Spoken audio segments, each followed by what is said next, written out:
Assalamualaikum warahmatullahi wabarakatuh. Perkenalkan, nama saya Rifki Muhammad Ajis dari kelompok 3 dengan NPM 2110631070119. Nah, di sini saya akan mempresentasikan perkembangan peserta didik mengenai perkembangan manusia humanistis. Apa itu humanistis? Humanistis adalah sikap hidup yang demokratis dan etis, yang menegaskan bahwa manusia memiliki hak dan tanggung jawab untuk memberi makna dan bentuk pada kehidupannya sendiri. Pengertiannya yaitu dalam ilmu psikologi, teori humanistik dipandang sebagai alternatif kekuatan ketiga dari kedua kekuatan teori, yang sepanjang sejarah selalu menjadi teori yang dominan yaitu psikoanalisis dan behavioristik. Teori para ahli. Manusia memang mempunyai dorongan bawaan untuk mengembangkan diri. Manusia mempunyai kebebasan untuk merancang dan mengembangkan tingkah lakunya, dan bukan merupakan pion yang diatur sepenuhnya oleh lingkungannya.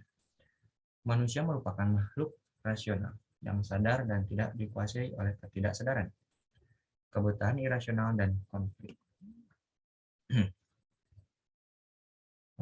Teori humanistik Abraham Maslow. Abraham Maslow dianggap sebagai bapak psikologi humanistik yang menghadirkan teori yang komprehensif atau menyeluruh dan sangat jelas menunjukkan bahwa orientasi humanistik memiliki pengaruh yang besar terhadap pemikiran modern mengenai perilaku manusia. Teori Maslow berdasarkan pada anggapan bahwa setiap individu memiliki dua hal di dalam dirinya, yaitu adanya usaha yang positif untuk berkembang dan adanya kekuatan untuk melawan atau memberi penolakan terhadap perkembangan itu. Hierarki kebutuhan Maslow. Maslow menyusun suatu hierarki kebutuhan manusia yang menggunakan susunan piramida untuk menjelaskan dorongan atau kebutuhan dasar yang memotivasi satu individu. Yaitu yang pertama adalah tingkat pertama kebutuhan fisiologis. Kebutuhan paling dasar yaitu kebutuhan yang harus dipenuhi pertama kali. Yang tingkat kedua, kebutuhan akan adanya keselamatan, keamanan, dan bebas dari ancaman bahaya atau resiko kerugian berupa jaminan keselamatan dari lingkungannya. Tingkat ketiga, kebutuhan untuk mencintai dan memiliki seseorang yang cakupannya untuk membina keintiman atau kedekatan dengan orang lain, persahabatan, dan adanya dukungan. Tingkat keempat, kebutuhan yang berkaitan dengan harga diri berupa kebutuhan untuk mendapatkan rasa hormat dan penghargaan dari diri sendiri dan juga dari orang lain. Dan tingkat tertingginya yaitu berupa aktualisasi diri, yaitu individu yang telah mencapai pemenuhan semua kebutuhan dan telah mengembangkan potensi dirinya secara keseluruhan. Adanya kebutuhan akan kecantikan, kebenaran, dan keadilan sesuai dengan keinginan dan potensi yang dimiliki. Teori tambahan Maslow. Teori tambahan Maslow, kebutuhan ini tidak bersifat universal karena hanya sedikit orang yang akan termotivasi dengan kebutuhan akan keindahan dan perlunya mengalami peristiwa menyenangkan secara estetis.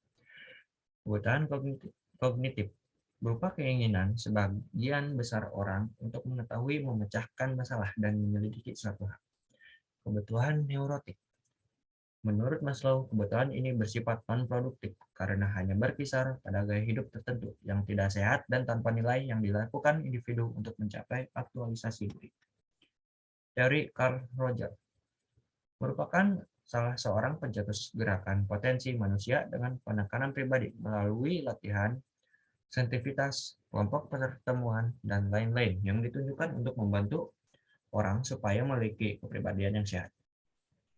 Teori Rogers dinamakan person-centered theory, yaitu menekankan kepada sisi subjektif dari seseorang individu. Pokok utama teori Rogers.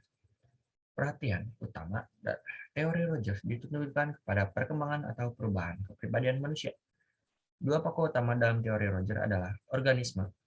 Organisme adalah makhluk fisik yang ada dengan semua fungsinya, baik fungsi fisik maupun psikis.